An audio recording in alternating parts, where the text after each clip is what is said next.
Hello everyone, स्वागत है आपका अपने यूट्यूब चैनल एग्जाम सोल में। हम यहाँ पे लगभग पॉलिटी से 600 क्वेश्चन से ज़्यादा सॉल्व कर चुके हैं और भी क्वेश्चन हम सॉल्व कर रहे हैं। तो अभी तक चैनल को जिन्होंने सब्सक्राइब नहीं किया वो चैनल को सब्सक्राइब करके बेल आइकन प्रेस कर लें ताकि आने वाली हर नोटिफिकेशन सबसे पहले आप तक पहुँचे।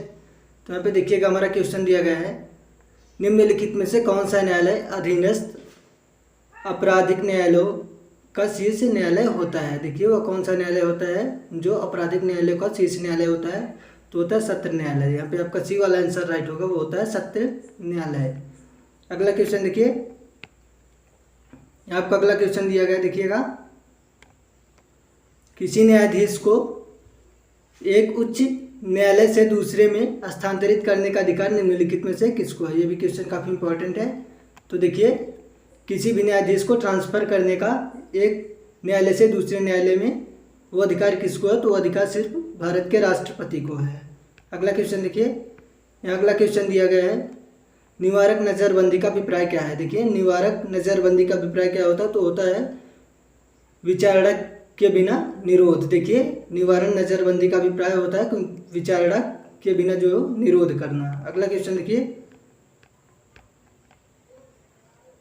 यहाँ पे आपका अगला क्वेश्चन दिया गया है, ऐसे व्यक्ति को अदालत में पेश करने के लिए जिसके गुम रियासत में होने की शंका हो उच्च न्यायालय का उच्चतम न्यायालय की निम्नलिखित में से कौन सी रिट मांगी जाती है। तो देखिए, इसमें जो है उच्चतम न्यायालय की बंदी प्रत्यारिचकरण रिट मानी जाती है।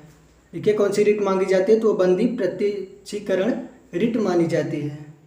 यहाँ पे आपका सी वाला आंसर राइट होगा। अगला क्वेश्चन देखिए, यहाँ आपका अगला क्वेश्चन दिया गया है, उच्च न्यायालय और उच्च न्यायाधीशों को कौन हटा सकता है। देखिए, उच्च न्यायालय और उच्च न्यायाधीशों को केवल राष्ट्रपति हटा सकता है। भारत का राष्ट्रपति क्या कर सकते हैं, तो उच्चतम न्यायालय और न्यायाधीशों को हटा सकता है। अगला क्वेश्चन देखिए, यहाँ अगला क्वेश्चन दिया गया हमारा,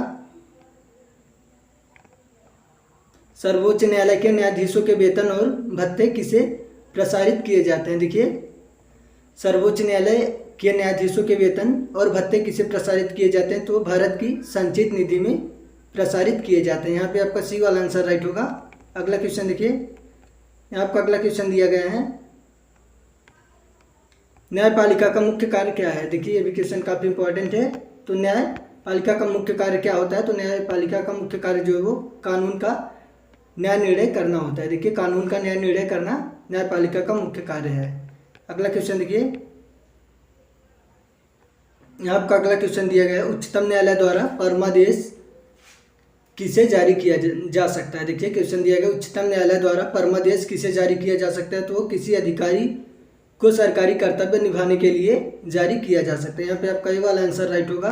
अगला क्वेश्चन देखिए, यहाँ आपका अगला क्वेश्चन दिया गया है, उच्चतम न्यायालय के न्यायिक पुनरीक्षण कार्य का क्या अर्थ है। देखिए, उच्चतम न्यायालय के न्यायिक पुनर्निरीक्षण कार्य का क्या अर्थ होता है, तो उसका अर्थ होता है कानूनों की संवैधानिक वैधता का परीक्षण करना। देखिए, उसका क्या कार्य होता है, तो उसका कानूनों की संवैधानिक वैधता का परीक्षण करना होता है। यहाँ पे आपका सी वाला आंसर राइट है। अगला देखिए, अगला क्वेश्चन यहाँ पे दिया गया है, उच्च न्यायालय में अपील की जा सकती है यदि सत्र न्यायालय ने दंड दिया हो। देखिए, उच्च न्यायालय में अपील कब की जा सकती है, यदि सत्र न्यायालय में दंड दिया हो तो 7 वर्ष या उससे अधिक में किया जा सकता है। अगला क्वेश्चन देखिए, यहाँ पर अगला क्वेश्चन दिया गया है, उच्चतम न्यायालय ने हमारे संविधान की आधारभूत संरचना की घोषणा किस मामले में की थी। देखिए, उच्चतम न्यायालय ने हमारे संविधान की आधारभूत संरचना की घोषणा किस मामले में की थी, तो केशव नंद भारती के मामले में की थी। अगला क्वेश्चन देखिए, यहाँ आपका अगला क्वेश्चन दिया गया है, निम्नलिखित में से कौन सा निजी स्वतंत्रता का एक आधार है। देखिए, निम्नलिखित में से कौन सा निजी स्वतंत्रता का एक अधिकार है, तो बंदी प्रत्यारिचकरण जो है वो निजी स्वतंत्रता का एक आधार है। अगला क्वेश्चन देखिए, यहाँ आपका अगला क्वेश्चन दिया गया है, संविधान के अंतर्गत बंदी प्रत्यारिचकरण समादेश जारी करने का अधिकार किसमें निहित है, तो उच्च तथा उच्चतम न्यायालय दोनों में निहित है। यहाँ पे आपका सी वाला आंसर राइट होगा। अगला क्वेश्चन देखिए, यहाँ पर अगला क्वेश्चन दिया गया है, किसी, यहाँ पे देखिए, अर्ध न्यायिक सार्वजनिक प्राधिकारी को अपना अनिवार्य कर्तव्य के लिए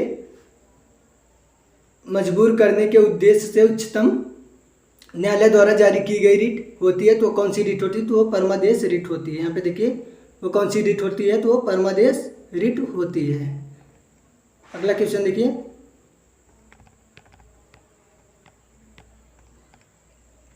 यहाँ अगला क्वेश्चन दिया गया हमारा, मौलिक अधिकारों को लागू करने के लिए रिट जारी की जाती है। तो देखिए मौलिक अधिकारों को लागू करने के लिए किसके द्वारा रिट जारी की जाती है? तो उच्चतम न्यायालय के द्वारा रिट जारी की जाती है। यहाँ पे आपका सी वाला आंसर राइट है।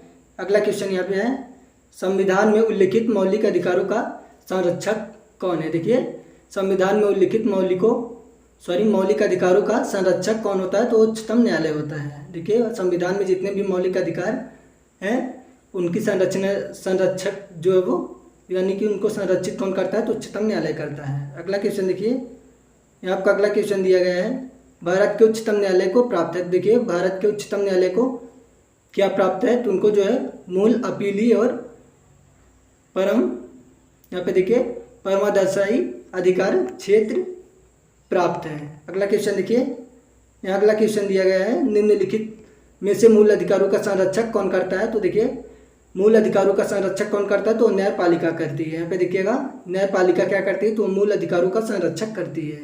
अगला क्वेश्चन देखिए, यहाँ अगला क्वेश्चन दिया गया है, उच्च न्यायालय के न्यायाधीश अपना पद पर रहते हैं। तो देखिए उच्चतम न्यायालय के न्यायाधीश अपने पद पर कितने वर्ष तक रहते हैं? तो 62 ईयर होने तक रहते हैं, यानी कि 62 वर्ष की आयु होने तक वो न्यायाधीश जो है अपने पद पर रहते हैं। अगला क्वेश्चन देखिए, यहाँ अगला क्वेश्चन दिया गया है, हमारे संविधान की व्याख्या के लिए अंतिम प्राधिकारी हैं। देखिए हमारे संविधान की व्याख्या करने के लिए अंतिम प्राधिकारी कौन है? तो वो है उच्चतम न्यायालय। देखिए हमारे संविधान की व्याख्या करने के लिए प्राधिकारी कौन है? तो उच्चतम न्यायालय है। अगला क्वेश्चन देखिए, यहाँ अगला क्वेश्चन दिया गया हमारा, उच्चतम न्यायालय ने किस मामले में मौलिक अधिकारों की प्रमुखता राजनीति के निर्देशक सिद्धांतों से ऊपर स्थापित की है? तो किस में की है? देखिए वो कौन से मामले में की है? तो जो है गोकलनाथ मामले में की है। देखिए वो गोलकनाथ मामले में किया है। अगला क्वेश्चन देखिए, यहाँ अगला क्वेश्चन आपका दिया गया है, उच्च न्यायालय अथवा सर्वोच्च न्यायालय द्वारा नागरिकों के लिए मौलिक अधिकारों की रक्षा हेतु जारी समादेश को क्या कहते हैं? तो देखिए उसको बंदी प्रतिस्थापक कहते हैं। देखिए उसको बंदी उपस्थापक कहते हैं। यहाँ पे आपका डी वाला आंसर राइट है। अगला क्वेश्चन देखिए, यहाँ अगला क्वेश्चन है, किन राज्यों में साझा उच्च न्यायालय है? देखिए किन राज्यों में साझा उच्चतम न्यायालय है? तो वो महाराष्ट्र एवं गोवा में है। देखिए महाराष्ट्र और गोवा के में जो साझा उच्च न्यायालय है, दोनों में एक ही उच्च न्यायालय है। अगला क्वेश्चन देखिए, यहाँ अगला क्वेश्चन दिया गया है, निम्नोक्त में से किसने उच्चतम न्यायालय के न्यायाधीश तथा लोकसभा अध्यक्ष दोनों के पद को सुशोभित किया है? तो देखिए वो कौन से थे? वो कौन है जिन्होंने उच्चतम न्यायालय के न्यायाधीश तथा लोकसभा अध्यक्ष के पद को सुशोभित किया है? तो है A.S. हेगड़े। ये भी क्वेश्चन काफ़ी इंपॉर्टेंट है। तो कौन है? A.S. हेगड़े। अगला क्वेश्चन देखिए, यहाँ अगला क्वेश्चन दिया गया है, उच्चतम न्यायालय के न्यायाधीश किस आयु तक अपने पद पर रहते हैं? तो देखिए उच्चतम न्यायालय के न्यायाधीश किस आयु तक अपने पद पर रहते हैं? तो 65 ईयर तक अपने पद पर रहते हैं, यानी कि 65 वर्ष तक। अगला क्वेश्चन देखिए, यहाँ अगला क्वेश्चन दिया गया, निम्नलिखित समादेशों में से कौन सा समादेश किसी अवैध व्यक्ति से सरकारी पद को बचाने के लिए जारी किया जाता है? देखिए निम्नलिखित समादेश में से कौन सा समादेश किसी अवैध व्यक्ति से सरकारी पद को बचाने के लिए जारी किया जाता है? तो है अधिकार परीक्षा रिट। वो कौन सा रिट है? तो है अधिकार परीक्षा रिट। अगला क्वेश्चन देखिए, यहाँ पे अगला क्वेश्चन आपका दिया गया है, उच्च न्यायालय के मुख्य न्यायाधीश की नियुक्ति कौन करता है? ये भी क्वेश्चन काफ़ी इंपॉर्टेंट है, ये भी आपके एग्जाम में पूछा जाता है। तो यहाँ पे देखिए उच्च न्यायालय के मुख्य न्यायाधीश की नियुक्ति कौन करता है? तो भारत के राष्ट्रपति के द्वारा होती है। अगला क्वेश्चन देखिए, यहाँ पे देखिए अगला क्वेश्चन हमारा दिया गया है, किन दो राज्यों के लिए एक ही उच्चतम न्यायालय है? देखिए किन दो राज्यों के लिए एक ही उच्च न्यायालय है? तो कौन सा राज्य है? वो है पंजाब और हरियाणा। अगला क्वेश्चन देखिए, आपका अगला क्वेश्चन दिया गया है, सर्वोच्च न्यायालय में नियुक्ति होने वाली प्रथम महिला न्यायाधीश कौन थी। देखिए सर्वोच्च न्यायालय में नियुक्ति होने वाली प्रथम महिला कौन थी, तो वो थी एम फातिमा बीबी। देखिए वो कौन थी, वो कौन सी पहली महिला थी जिनको न्यायालय में प्रथम न्यायाधीश बनाया गया था, तो वो थी एम फातिमा बीबी। यहाँ पे आपका सी वाला आंसर राइट है। अगला क्वेश्चन देखिए, यहाँ पे अगला क्वेश्चन है, निम्नलिखित में से किस याचिका यानी कि रिट के अधीन किसी कर्मचारी को ऐसा कार्रवाई करने से रोका जा सकता है जिसके लिए वह सरकारी तौर पर हकदार नहीं है। तो देखिए अधिकार परीक्षा रिट में ऐसा करने से कर्मचारी को रोका जा सकता है जिसका वो हकदार नहीं है। यहाँ पे आपका बी वाला आंसर राइट है। अगला क्वेश्चन देखिए, यहाँ आपका अगला क्वेश्चन दिया गया है, भारत में किसी राज्य के उच्च न्यायालय की प्रथम महिला मुख्य न्यायमूर्ति निम्नलिखित में से कौन सी थी, तो थी लीला सेठ। देखिए वो कौन थी, तो थी लीला सेठ। अगला क्वेश्चन देखिए,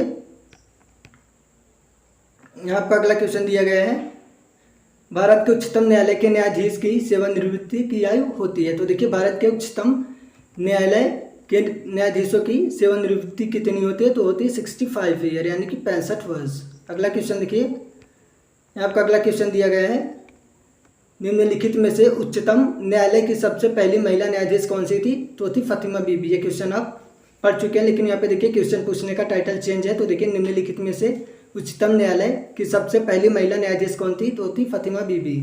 अगला क्वेश्चन देखिए, यहाँ आपका अगला क्वेश्चन दिया गया है, निम्नलिखित, देखिए यहाँ पे क्वेश्चन है, निम्नलिखित में से भारत के वह मुख्य न्यायमूर्ति कौन है जिन्हें भारत के राष्ट्रपति के रूप में काम करने का अवसर प्राप्त हुआ था। तो देखिए वो कौन से न्यायमूर्ति थे, तो वो थे न्यायमूर्ति एम हिदायतुल्लाह। देखिए वो कौन थे, तो वो थे न्यायमूर्ति एम हिदायतुल्लाह।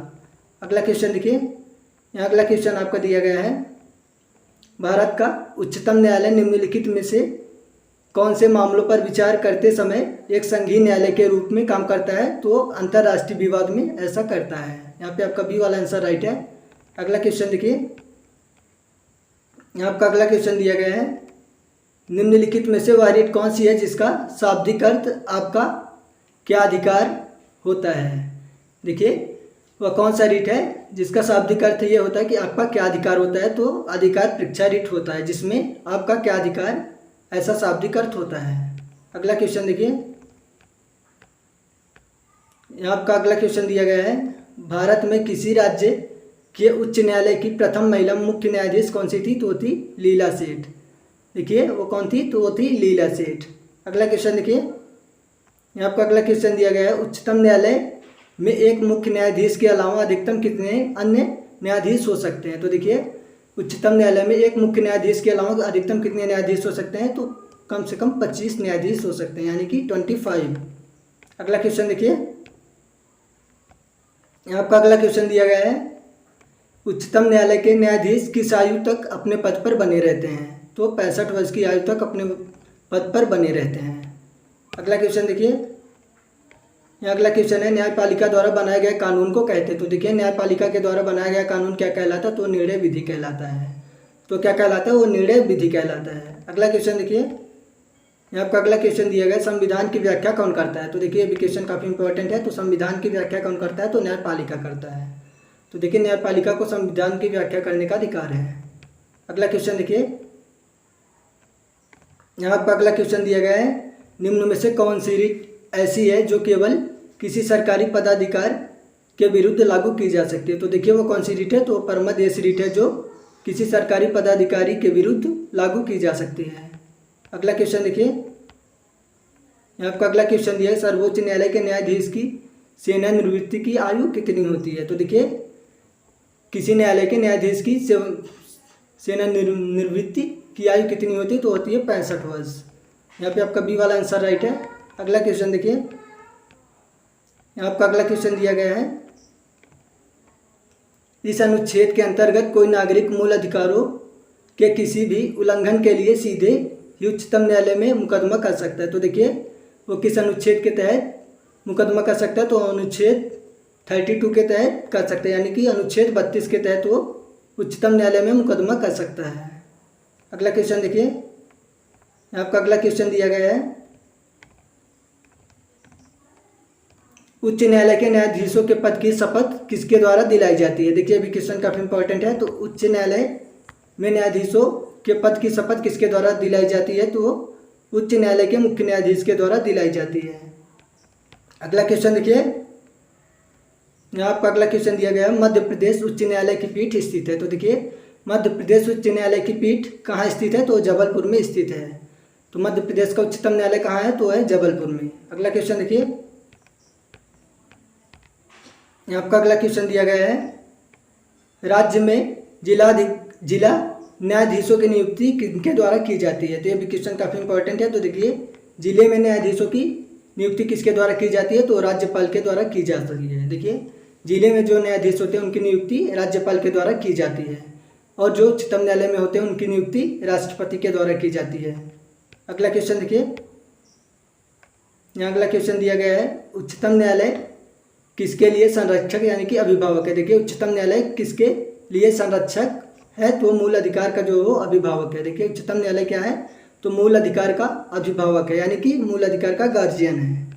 अगला क्वेश्चन देखिए, यहाँ अगला क्वेश्चन दिया गया है, निम्नलिखित में से कौन एक असदस्य है लेकिन वह संसद की कार्रवाई में भाग ले सकता है। देखिए वह कौन है जो सदस्य न होते हुए भी संसद की कार्रवाई में भाग ले सकता है, तो है महान्यायवादी। देखिए महान्यायवादी को अधिकार है, वो संसद की कार्रवाई में भाग ले सकता है, और वो जो संसद का सदस्य नहीं है। महान्यायवादी क्या है, तो संसद का सदस्य न होते हुए भी संसद की कार्रवाई में भाग ले सकता है। यहाँ पे आपका सी वाला आंसर राइट है। अगला क्वेश्चन देखिए, आपका अगला क्वेश्चन दिया गया है, उच्च न्यायालय के न्यायाधीशों को उनका कार्यकाल समाप्त होने से पहले ही अक्षमता अथवा सिद्ध कदाचार के आधार पर उनके कार्यकाल से किसके द्वारा हटाया जा सकता है। तो देखिए किसी भी उच्च न्यायालय के न्यायाधीश को उनके कार्यकाल समाप्त होने से पहले किनके द्वारा हटाया जा सकता है, तो विशेष बहुसंख्या सहित संसद के दोनों सदनों के द्वारा हटाया जा सकता है। देखिए तो उनको किसके द्वारा हटाया जा सकता है, तो उनको विशेष बहुसंख्या सहित संसद के दोनों सदनों के द्वारा हटाया जा सकता है। यहाँ पे आपका डी वाला आंसर राइट होगा। सो ये वीडियो हमारा कंप्लीट हुआ, 50 क्वेश्चन था इसमें जिसमें कंप्लीट हुआ। इससे पहले लगभग हम 600 से ज़्यादा क्वेश्चन को सॉल्व कर चुके हैं पॉलिटी से रिलेटेड। सो अगर अभी आप लोगों ने उसको देखा नहीं उस वीडियो को, तो देख सकते हैं, प्लेलिस्ट में पड़ा हुआ है। सो मिलते हैं नेक्स्ट वीडियो में। Good luck.